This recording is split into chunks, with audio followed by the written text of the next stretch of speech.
Anahuac Sports Live is brought to you by ABC Nitrogen Services, Anahuac Florist, Anahuac National Bank, member FDIC, equal housing lender, The Beginning Mexican Grill, Community Christian Fellowship Church, Chambers County Abstract Company, Coastal Field Services, The Crawfish Hideaway, Four Corner Tires and Oil, Your Propane, Jerry's Oysters, Porter's Wild Game Processing and Alligator Farm, Title Services Incorporated, Swaukee Insurance Agency, and Wilcox Drugstore in Anahuac.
Welcome in, everybody. Friday Night Lights back in Anahuac from Kyle White Stadium, where tonight Anahuac Sports Live proudly presents the Buna Cougars taking on the Anahuac Panthers. Welcome in, everybody. Alex Outram, Trent Hart, Kyla Hart, Shane Rakestraw here from high atop the Catbird seat, and we've got another district matchup coming your way with Buna invading Anahuac tonight. But, tonight we got to start the broadcast off with last week's game as Anahuac invaded East Chambers and took the 2024 iteration of the Swamp Bowl. Yeah, it was just, you couldn't have asked for a better game last week.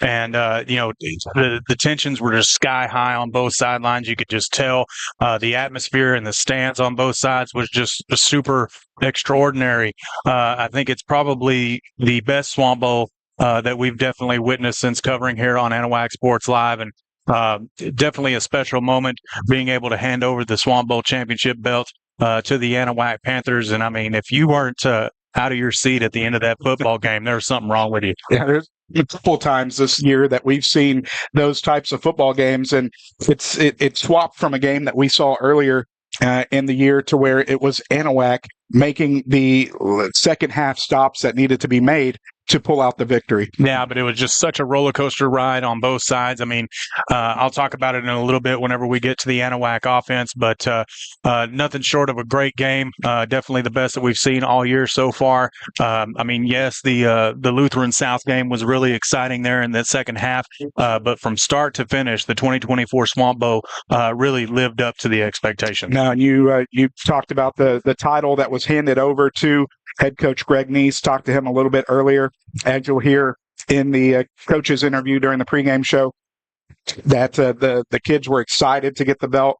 They all had it, around their waist, on their shoulder. They've got it in the trophy cabinet right now in the field house, and it's a sense of pride.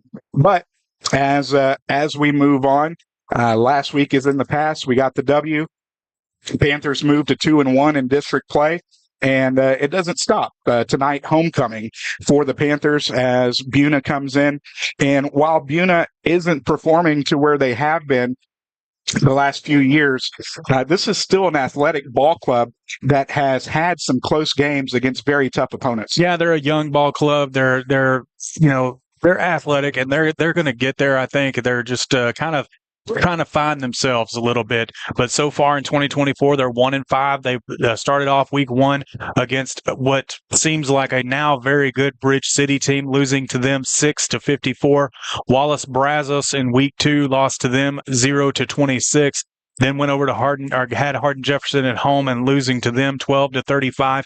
Kuntz, that's when they got their first win, 14-7 over Kuntz. And then at East Chambers for their homecoming, they lost to East Chambers 6-34.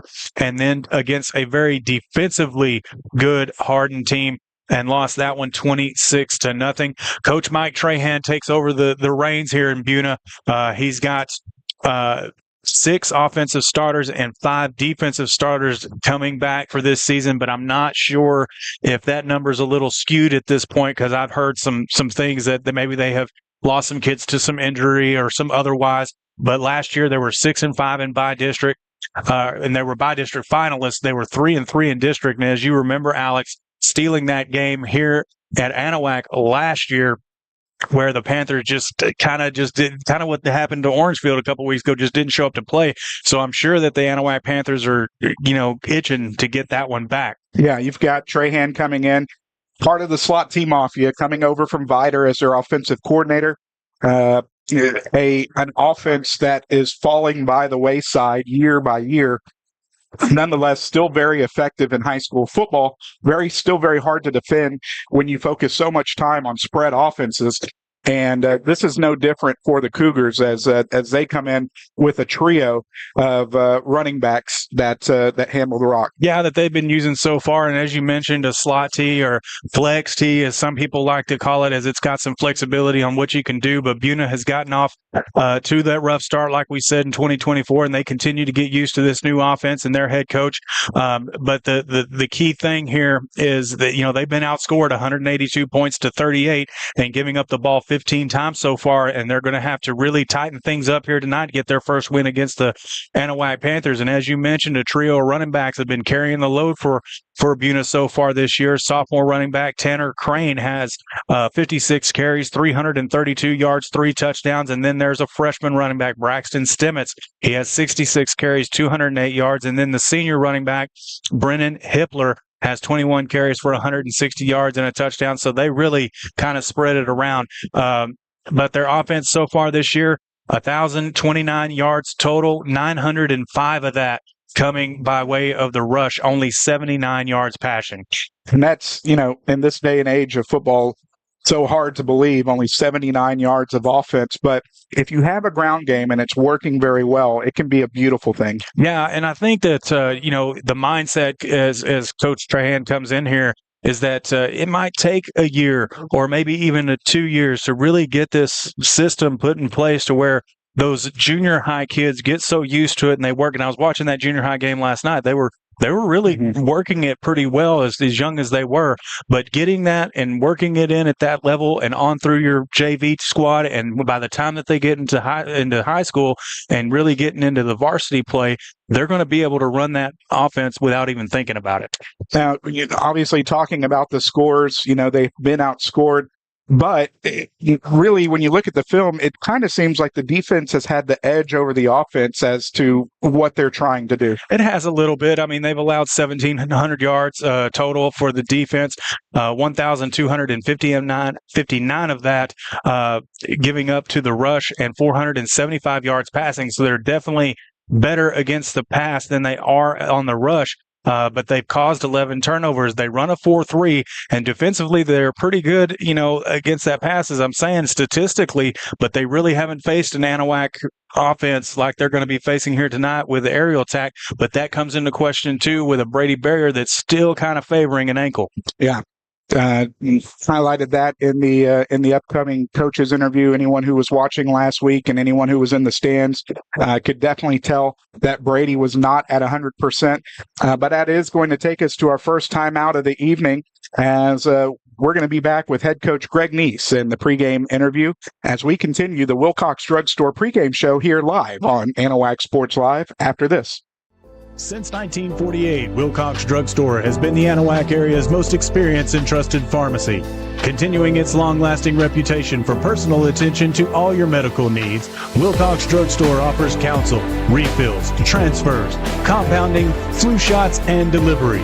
Visit pharmacist Dave Wilcox and his experienced staff today at 1208 Miller Street in Anahuac, or call 409-267-6141. Wilcox Drugstore, delivering solutions, delivering confidence.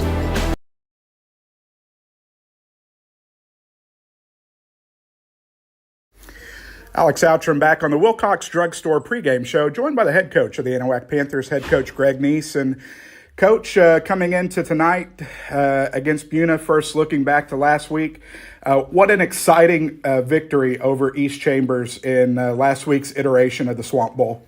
Yeah, it was a fun night, stressful night, great atmosphere for a high school football game. It was back and forth, not much defense, but there were some very good defensive stands really by both teams. And fortunate for us, we had a couple there at the end that survived. We survived the game and ended up winning the game. But it was a great night, and any win against East Chambers is great. So we enjoyed it. We get the inaugural Swamp Bowl belt, which is proudly displayed in our trophy case as you walk in. So it was a great night. Kids enjoy seeing that?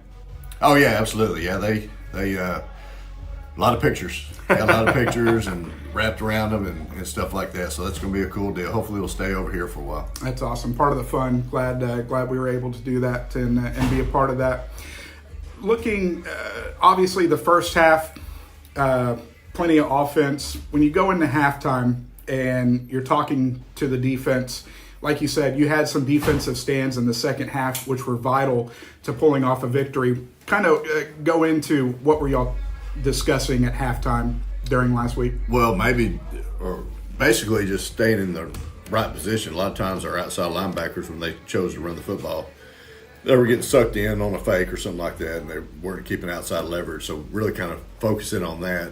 They were faster than us. That was obvious to everybody. And, that really hurt us because if you're not in the right position and you're giving up outside leverage and they get around you, I mean, they're going to take you to the house. I mean, they're that fast, and they did it a couple of times. One time we got called back for a holding call, which, they didn't like it, but we'll take it.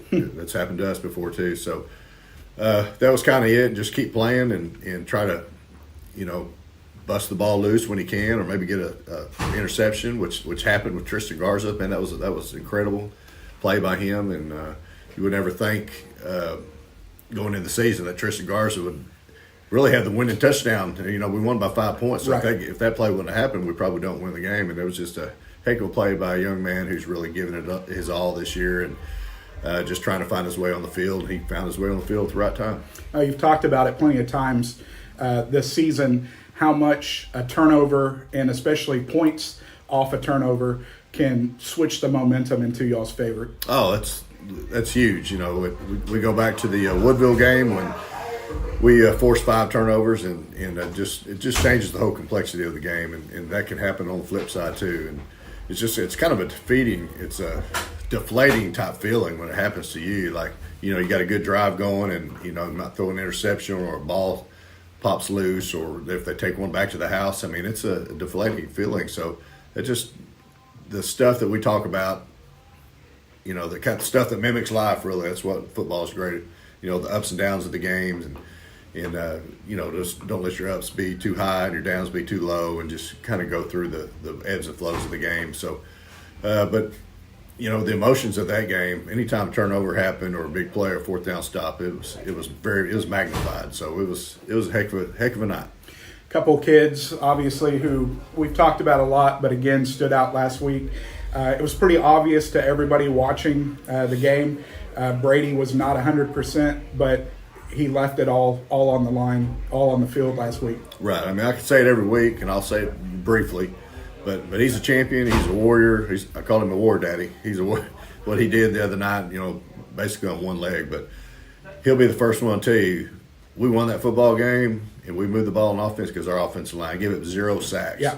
After Orangefield peppered him all night long because we did a horrible job protecting. We did a horrible job blocking all 10 players, really, besides the quarterback against Orangefield. We blocked horribly, and that was kind of a focus, and they really worked and came to play. And we call it a 5-second fight. If you just give our quarterback 5 seconds and keep them away from him, good things are going to happen because our receivers were better than our DBs, and we're able to find some open spaces and kind of run away from them also. But yeah, I give a credit to our offensive line and Coach Dale, our offensive line coach, for that victory, really.